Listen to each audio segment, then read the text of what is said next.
The rain reached its peak right after I left. It started as a slight drizzle during work and gradually worsened along the way. The raindrops were practically hitting against the glass windows of the fried chicken joint I was working at.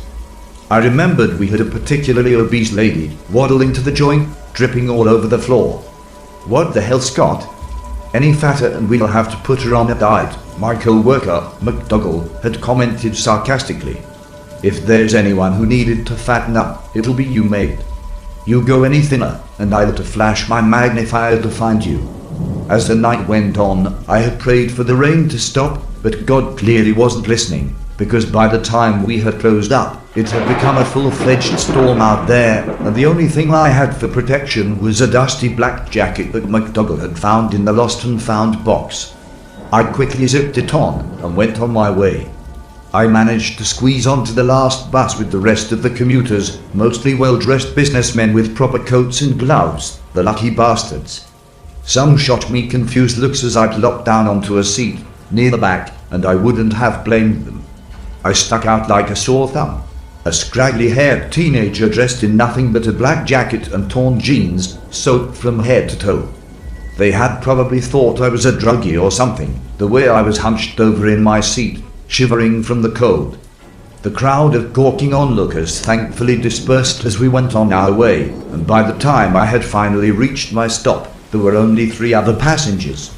I quickly got off and sighed. I had hoped for the rain to stop, but no chance. If anything, the storm had worsened along the bus ride. "Just my luck," I muttered darkly, beginning my long trek back to my dingy apartment. I lived in a small room on the 23rd floor, right at the top of an old, slightly dilapidated building. It wasn't ideal, having to live about 30 minutes away from the nearest bus stop, but my meager salary prevented me from having anything better. The lobby of the block eloquently reflected the pathetic state of the building, the paint weathered and peeling off in spots, cobwebs hanging off the corners, and the only source of light was a flickering light bulb dangling from a lone wire. I shuddered as I ducked into the lobby, and it wasn't from the cold. The long, shifting shadows given off by the bulb had always given me the creeps. Luckily, there was an elevator already waiting in the lobby, and I gratefully hurried in and hit the number 23, sighing in relief as the elevator vibrated to life and creaked upwards. As I settled in for the minute-long ride up, it suddenly shuddered to a halt and the doors groaned open. A guy, clad in a maroon hoodie, strode in, his wet sneakers and umbrella forming a large puddle where he stood. He pressed the number 17, before turning to nod at me in greeting. I nodded back and glanced up to the cracked screen in the elevator. A bright green 2 shone out from it. "Crazy storm out there, ain't it?" he commented. "It is," I replied. The journey up continued in silence when the elevator stopped with a soft ding. I blinked in surprise at the noise. I'd never heard the elevator ding before. The landlord must have finally gotten off his lazy fat ass and fixed something. The doors creaked open and the maroon man left. It took ages for the doors to finally close and even longer for the elevator to start moving again. I leaned back onto the grimy wall and made a mental note to call the landlord about improving the elevator. I must have dozed off, because the next thing I knew I was half slumped over the rusty railing in the elevator with drool dripping off the side of my mouth.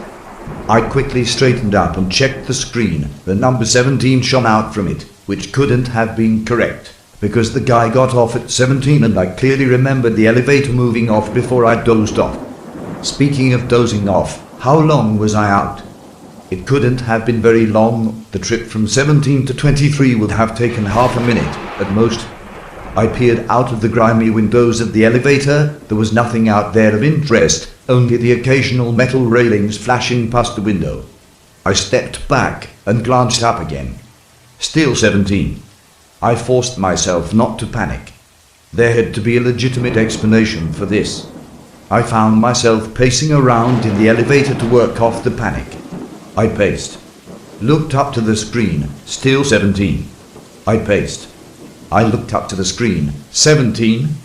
Still pacing. I looked up to the screen again. 17 it read, clear as day. With no watch and no phone to tell the time, all I heard was the number of rounds I'd walked in the elevator. 22, 23, 24.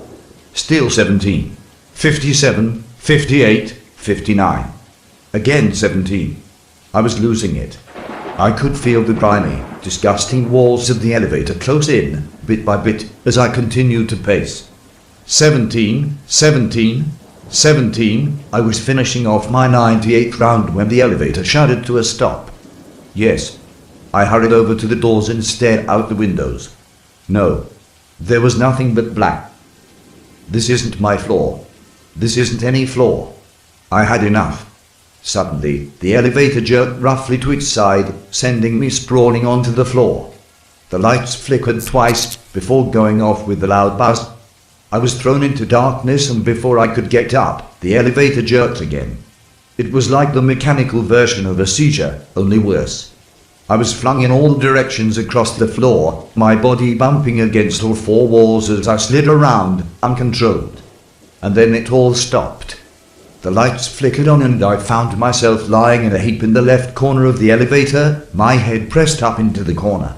Disoriented, I got to my feet. I couldn't even figure out what I was feeling at the moment.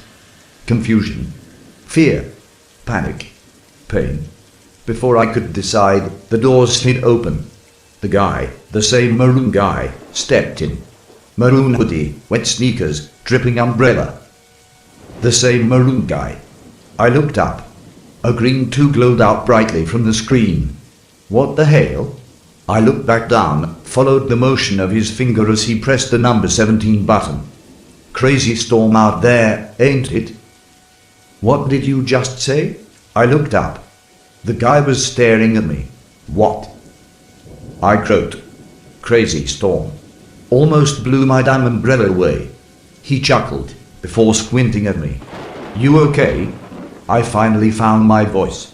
You came in here just now. I replied, my gaze darting from his face, to his maroon hoodie, to his wet sneakers, to his dripping umbrella. This was no mistake. It's the same exact guy. I'm losing my mind. What, here? I just got here. He smiled nervously and stepped back.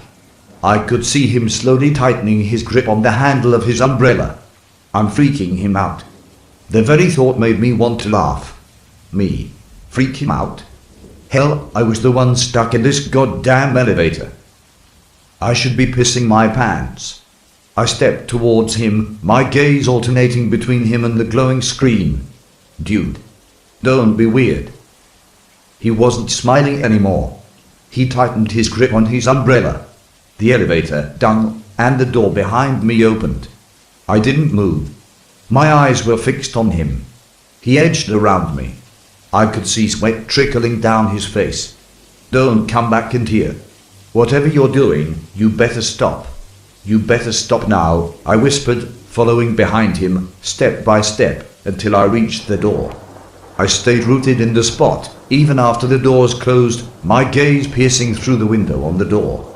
I wanted to make sure that he left. And he did, scurrying backwards down the corridor.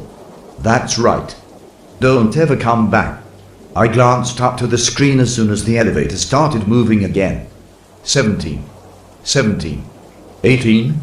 I let out a huge sigh of relief. Finally. I continued to stare at the screen, feeling less and less tense as the number continued up as normal. 19, 20, 21, 22, and 23. I wanted to cry, that's how relieved I felt. I stepped out through the doors as soon as they opened. The next thing I knew, I was flying backwards into the elevator, hitting my head hard onto the wall. Sorry. Didn't see you there. That voice? That fucking voice. I looked up slowly. From the dripping umbrella, to the wet sneakers, to the maroon hoodie, to the face, to the bright tube glowing from the screen above. He did it again. You okay? He asked, bending down. I told you to stay away. Hey, you hit your head or something? Shit, I'm sorry. He continued. You wanna mess with me? You will be sorry. Dude. Quit staring, don't be weird. I remembered the next few seconds in flashes. I remember lunging at him, snarling and growling. I remember tackling him to the ground. I remember wrestling his umbrella away from him. I remember bringing the umbrella up high. I remember his face staring up at me in fear and shock as I brought down the sharp tip of his umbrella down onto his chest. Once, twice. In, out. His yelling gradually reduced to a moan and then a gurgle. One, twice. In, out. His thrashing and fighting gradually reducing to weak grappling before he fell limp. Once, twice. In, out. His eyes, at first wide open in terror, slowly closing before it shut. I continued stabbing long after he stopped breathing. I had to make sure. I had to make sure that he didn't come back. I won't have him messing with me again. I heard the doors open behind me. I didn't know how long it was after I killed the maroon guy. With no watch and no phone, how could I have known? There was movement behind me. Shit. A voice rang out.